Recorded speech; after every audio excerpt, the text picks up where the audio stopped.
This is Mike Farley. We're in Mansfield, Texas, and this is a awesome blow it up and start over. So right here was where the beautiful waterfall was before.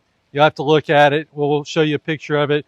This was a very interesting waterfall. Needless to say, they didn't cry at all when we tore it out. This was the pool. It was a pool that didn't fit their needs and their space, and so we started completely over this project. There were three big variables here. So the first big variable is we wanted a cabana, okay? And we had to fit the cabana in with a diving pool. And then we had to fit around the oak tree. Okay, so those three features had to be included in this particular project. And so it became a math problem on how to fix everything, including getting a variance from the city of Mansfield to make all this work. So the first thing is there was no way to slide the cabana up this way, so we had a swim up bar. So we realized we'd rather have a bigger pool than a swim up bar with the cabana and not hurt the tree. So those are the things we all considered. So we wanted a really nice water feature. So what we did is we drew the pool in lengthwise also so we could play off the lines of sight from inside the house and have a real good visual. So we wanted a diving board, and that's not the ideal visual. So we actually recessed the board into a wall there and flanked it on both sides with some sheer descents. So we get a nice visual effect. It plays down the board. We have a nice deep area. Now what happens in the deep area? You dive, that's it. So we're trying to be more efficient in use of space, so we put the bar stools down in that area. And on oak tree, one of the things we can't do is change the grade. And there was a raised planter around this oak tree already. It was kind of a unique situation.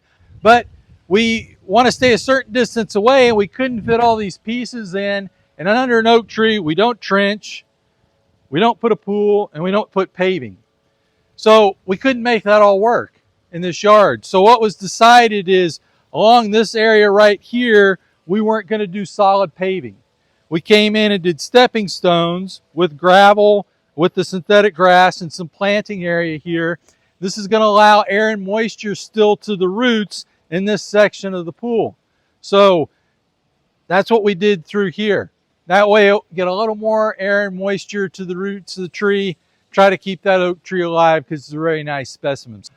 So the bar stools down in the deep end of the pool gives us as much shallow area as possible because we had to stay a certain distance away. We were going that way with the spa, so we had as big a tanning ledge as possible, stayed off the property line. So we're able to fit the fire pit in between the cabana and the spa, which is a good use situation. People like to hang out in the cabana and go to the fire pit, go to the spa. It was really nice, although down in the cabana we have a fireplace. So you've got the best of all worlds here. Now, as we built this pool, we had some grade changes. And so as we go down the sunken cabana, you walk out, you're on grade. The other thing that we had to work out was as we're going down the yard, so we sunk the fire pit down 18 inches. So it was very comfortable to sit on the edge of the pool. We'll walk over there in a second and kind of see it, but it worked out well. We extended the porch up here because the porch was too skinny to be functional, especially here by the dining room area. And so by pushing this porch out 5 feet, now we had a nice sized patio space that was all one level, and then we stepped down. One thing to point out here too, this is what's called silver travertine, and silver has a beautiful range in color, and it goes everywhere from, you got some brown tones, you got some gray tones, and so it's a really nice, this is a Versailles pattern here. And we used the smoke looters all around the whole border of the pool to pick up the gray tones. Also, we use that on the step areas. This is what we call a perimeter overflow spa. Now, some people call it a champagne glass spa. It goes by a lot of different names, but the whole thing is there's water running over this whole thing. Doesn't look like it, but there's water there. So it's a really cool effect, especially at night. We'll show you some night shots. They're spectacular with reflection. But a couple things to think about is how big is the channel? Can I sit here and sit on the edge of it? I'm not going to illustrate it because I get my shorts all wet. And then what's in the channel itself? A lot of people have pebble sheen in here or plaster in here. We took the tile all the way down to the floor, across the floor and back up. The other thing we did is we put lights in here. The other thing we did is we put in for cleaning in there. We're down here in the fire pit area. We stepped down 18 inches So we can go to the fire pit. I always like fire pits 12 inches tall so they make a nice footrest. You don't want to make them 18. People sit on the edge of it and there's fire in the middle of that. That's not good. So this whole built-in seating thing was a retaining wall because we dropped down quicker than the grade did relative to the neighbor.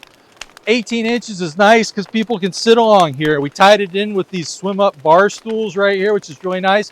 There's 4 of them. You got to check out the video for that. It's in design details. So what's nice is we use the Luder's limestone. Limestone comes in big slabs, so I can make this different widths. So this is 18. Oh, this is 12, 18, 30. So I got different widths. It's the same material. It all matches. Sometimes we would switch right here and make this granite, but in this case, it worked really well. So we're using a smoke chopped Luder's on all the veneers back here. And then we came in with the cabana area. So the cabana area was sunken.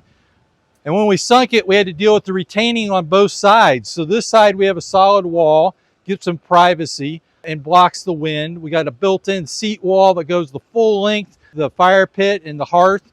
And then on the other side, we got the kitchen. So we had to come in with some sealers to make sure that we didn't have leaking or anything like that. But the kitchen's really nice. You step down 18 inches to that. So the 36-inch countertop for the kitchen is the same height as the pool. And then we got a 6-inch backsplash going all the way across the kitchen because we want to put the plugs in place. Now this cabana was designed so we could have dining and living and kitchen. So it takes a certain width. This is 20 feet wide, which is the widest we could get. And I think we're 32 feet in length. With 32 feet, we have to have more than 20 feet, we have to have the third column in the middle. Got built-in fans, built-in lighting. They came back in and added some heaters. So lots of nice things taking place into this space down here. Of course, we got the TV, so you can sit and watch that. So a couple more details on this roof is what's called a shed roof. It just angles one way. That was the only roof we could put on from a height restriction with the city, and we even got a variance for that. It's got a nice ceiling. It's tongue and groove cedar. It's no beams exposed, so it's a real clean look. It fits with everything else. And then, of course, we wanted to be able to go down here and go off the diving board. So there's a walkway that goes all the way around and steps all the way back up to the diving board with some planting in between to give us some screening. So the screening was for the neighbors on the sides. We wanted to keep the views open to the golf course. So your lines of sight from the kitchen go right through the diving board to the golf course. Here, they go right through the cabana to the golf course. So we don't block views of the golf course. We just block views of the neighbors looking in here to our private space. So this is Mike Farley. We're in Mansfield, Texas tonight. Hope that was helpful. If it was, give us a thumbs up. Share it with your friends. Hit that little bell thing down there. Like it. Everybody likes seeing more videos, and we'll explain why we do things, and I hope that's helpful for you. Y'all take care.